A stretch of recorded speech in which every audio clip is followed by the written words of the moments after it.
दोस्तों ये बात तो हम सभी भली भांति जानते हैं कि सनातन धर्म में काल चक्र को 4 भागों में विभाजित किया गया है।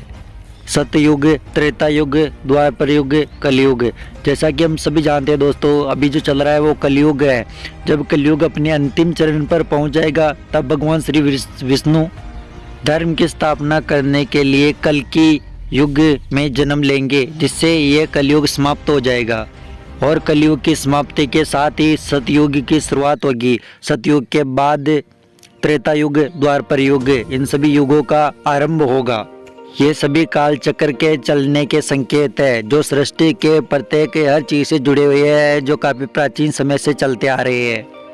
लेकिन दोस्तों, क्या आपने कभी सोचा है कि इन युगों में परिवर्तन कैसे होता है? ये एक अपने आप में एक प्रश्न बना हुआ है। दोस्तों, आप सभी को पता है कि हर युग के बाद में दूसरे युग की शुरुआत होती है, तो वो कैसे होती है?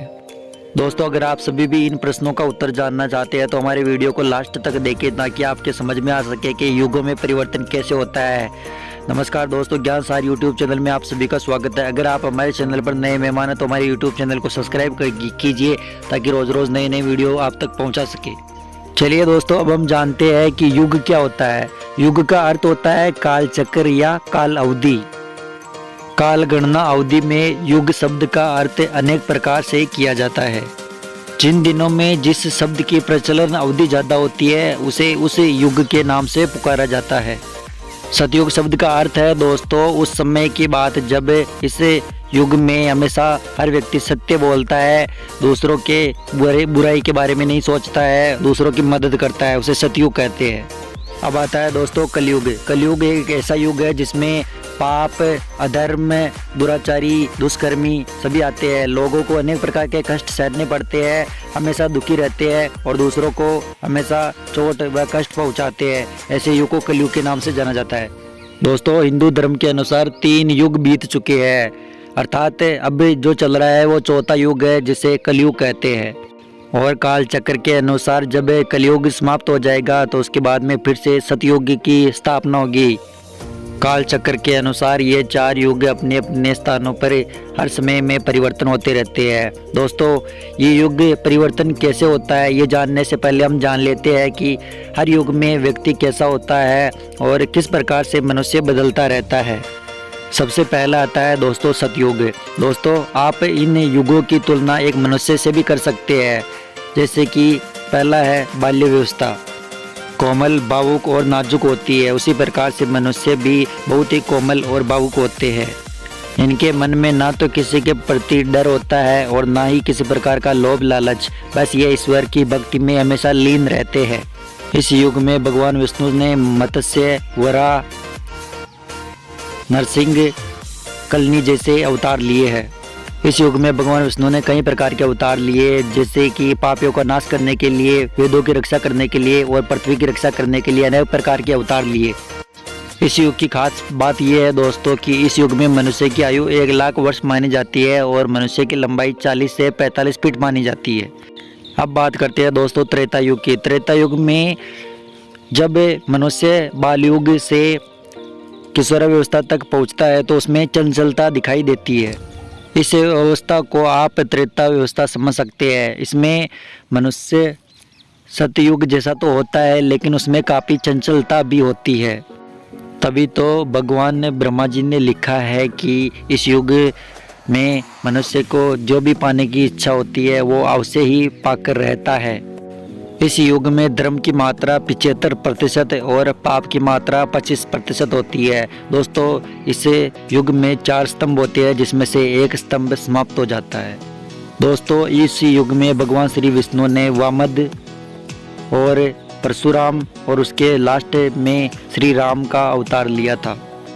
आपको बता दें दोस्तों कि इस युग में मनुष्य की आयु घटकर 10 वर्ष रह गई थी और लंबाई 21 फीट तक ही रह गई थी। दोस्तों, ये उम्र और लंबाई घटने के पीछे का मेन कारण था कि इस युग में पाप की मात्रा ज़्यादा बढ़ने लगी थी, इसीलिए। अब आता है दोस्तों द्वापर युग। द्वापर युग को सनातन धर्म में तीसरा युग माना जाता है, जिसका अर्थ है दोस्तों कुरुक्षेत्र से। इस युग में पाप की मात्रा 50% रह जाती है और धर्म की मात्रा भी 50%, अर्थात दोनों बराबर हो जाते हैं। इस युग में जो 4 स्तंभ थे दोस्तों, उनमें से 2 स्तंभ समाप्त हो जाते हैं। इस युग में मनुष्य की आयु 1000 वर्ष ही रह जाती है और लंबाई भी घटकर 10 से 11 फीट तक ही रह जाती है। दोस्तों, इस युग की खास बात आपको यह भी बता दें कि इस युग में भगवान श्री विष्णु ने श्री कृष्ण का अवतार लिया था और उन्होंने इस पृथ्वी से अधर्म का साम्राज्य मिटाकर वापस धर्म का साम्राज्य स्थापित किया था और उसके बाद से ही कलयुग की शुरुआत हुई। जो युग आज आप और हम जी रहे हैं वो कलयुग है। दोस्तों, जिस प्रकार से मनुष्य की आखिरी व्यवस्था होती है वृद्धावस्था, उसी प्रकार से इस चक्र का भी आखिरी काल कलयुग है। दोस्तों, अगर इस युग की बात करें तो इस युग को सबसे ज़्यादा श्रापित वर्ष माना जाता है। इसमें पाप की मात्रा 75% हो जाती है और धर्म की मात्रा मात्र घटकर 25% रह जाती है। दोस्तों, इस युग में 4 धर्म के स्तंभ में से 3 घटकर मात्र धर्म का 1 स्तंभ रह जाता है और मनुष्य की आयु भी 100 वर्ष से 10 से 12 वर्ष तक ही रह जाती है और मनुष्य की लंबाई 5 से 6 फीट के अंदर से घटकर मात्र 3 फीट रह जाती है। चलिए दोस्तों, अब हम जानते हैं कि युगों में परिवर्तन कैसे होता है। दोस्तों, अब मैं आपको बता दूं कि इन 4 युगों को मिलकर एक महायुग बनता है। सनातन धर्म में एक महायुग के प्रारंभ या उसके अंत होने के लिए एक महाविनाश का आरंभ होता है। इस महाविनाश के बाद में वापस से सतयुग का प्रारंभ होता है। दोस्तों, सतयुग जो होता है वो 17,28,000 साल का होता है और दोस्तों, जब 17,28,000 साल पूरे हो जाते हैं तो सतयुग के बाद में त्रेता युग का आरंभ होता है। त्रेता युग दोस्तों 12,96,000 साल का होता है। उसके बाद में द्वापर युग की शुरुआत होती है। द्वापर युग की अवधि दोस्तों 8,64,000 होती है। इसमें अवधि के समाप्त होने के बाद कलयुग की शुरुआत होती है। दोस्तों, कलयुग की समय अवधि 4,32,000 साल की होती है। दोस्तों, मैं अब उम्मीद करता हूँ कि आपको युगों में परिवर्तन, युग अवधि और इसमें परिवर्तन कैसे होता है, ये प्रश्नों के उत्तर आपको मिल गए होंगे। और अगर आपको हमारा वीडियो पसंद आया हो तो हमारी वीडियो को लाइक करके कमेंट में लिख दीजिए जय श्री कृष्णा। और अगर चैनल पर नए हैं तो हमारे यूट्यूब चैनल को सब्सक्राइब करिए।